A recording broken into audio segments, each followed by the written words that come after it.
Good morning. Yan, nandito ako sa Tagaytay ngayon. Nakita nyo taas ng araw. So, medyo singkit ako ngayon. And so, by the way, my name is Romel Gome Aguas. You can call me Gome for short. Yan. Nickname ko is Gome. So, baka malito kung baka gawin mo ring middle name ko. And so, bakit ako nandito? Actually, may training ako para sa inyo, sa mga members ng Team Aces Supercharge. Yung training ko right now is dito kadalasan nagkakamali yung mga members natin. Kadalasan ayaw gawin yung mga tinuturo ng upline niya. Pagkasali niya, minsan mas marunong. Kaya nung topic ko na 9 Deadly Pitfall, yun ang kadalasan ginagawa talaga eh. Sa negosyo ginagawa natin, simple na naman kailangan mong gawin eh. Kailangan meron kang yes upline attitude. Bakit yes upline? Kasi yung upline mo na yan, pagsali mo, syempre, ang goal niyan is kumita ka. Bakit? Kasi pag hindi siya kumita, pag hindi ka kumita, syempre, hindi ka magsa-cycle. At the same time, yung upline mo, hindi mapupuno yung matrix niya kung hindi ka kikita. Diba? So, walang ibang ituturo sa'yo yung upline mo, kundi mga tamang gawin. Diba? Dito, gagawin mo sa umpisa talaga, kailangan mong magpa-auto. Diba? Normal yan, kailangan mong pa-auto eh.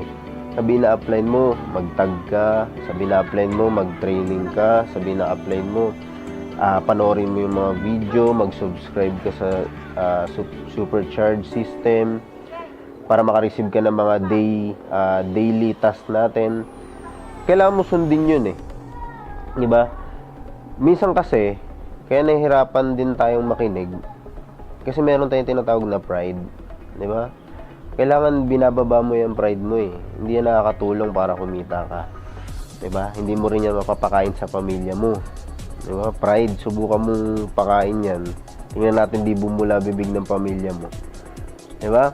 So, akin lang, ang point ko, kung ano yung alam mo sa labas na lang, di ba? Bawa, magaling ka na, sabi natin, doktor ka, sumali ka sa SWA. Kung ang alam mo is regarding sa paggagamot, pagdodoktor, ako as upline mo, sa'yo ako magtatanong.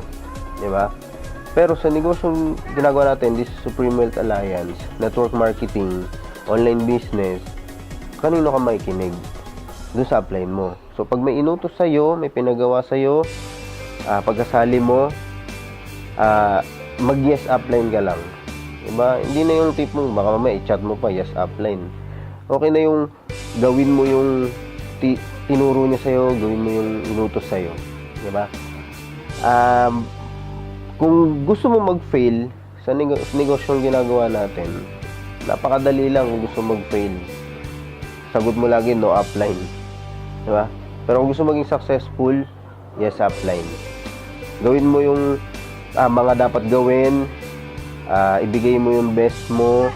Kung meron mga dapat aralin mo. Huwag ka magrereklamo na ano ba yan, nag-aaral lang ako sa labas, aaralin ko pa. Magkaiba kasi yung inaral mo sa labas, naaaralin mo dito eh. Kumbaga, ang tinuro sa'yo sa labas is paano maging professional dun sa pinili mong course o pinili mong trabaho. Yun. The reality is, kahit matutunan mo yon, darating yung time, hindi yun kayang makabili ng sasakyan, hindi yun kayang makabili ng house and lot. Kasi bakit? The reality, masakit mang isipin, fix yan. Diba? Alam natin sa labas, fix yan. Pero kung may ginagawa ngayon, hindi namin sinabi na mag-resign ka. Kumbaga, etong ginagawa natin, yung tinuturo sa'yo, o yung pinapagawa sa'yo ng upline mo, simple lang. Darating yung time, mag-harvest at mag-harvest ka talaga. All you have to do is gawin mo. Diba? Lagi ko ulit-ulitin sa'yo, mag-yes upline ka lang. Meron ka dapat yes upline attitude. Diba? Pansinin mo, yung mga top earner right now dito sa SWA, simple lang yung ginagawa nila. Nakinig lang sila doon sa mga upline nila. Ako, kagaya ko, pagka-join ko, merong system si Johnny Bodegas na yun agad yung ginawa ko. Actually, pagka-join ko, 3 days inaral ko yung mga video trainings nila. Diba? Ganun ginawa ko. Hindi ako agad yung iba kasi pagkasali pa lang, hataw na, invite na. Pero sa totoo lang, kahit parang para kang itak na hinataw mo agad, yung malang hinasa. Diba? Mas masarap trumabaho kung yung itak mo is hasang-hasa. Kasi mamaya isang hambalos mo na lang putol agad diba? Parang dito sa negosyo ginagawa natin, isang inquire pa lang, baka mag-join na sa'yo agad. Diba? So, that's the training for today. Yes, upline attitude. Basta kailangan gawin mo para ma-enjoy mo rin yung mga ganitong, kumbaga anytime pwede kang mag-travel. So, thank you. This is Maragwas Team Aces Supercharge.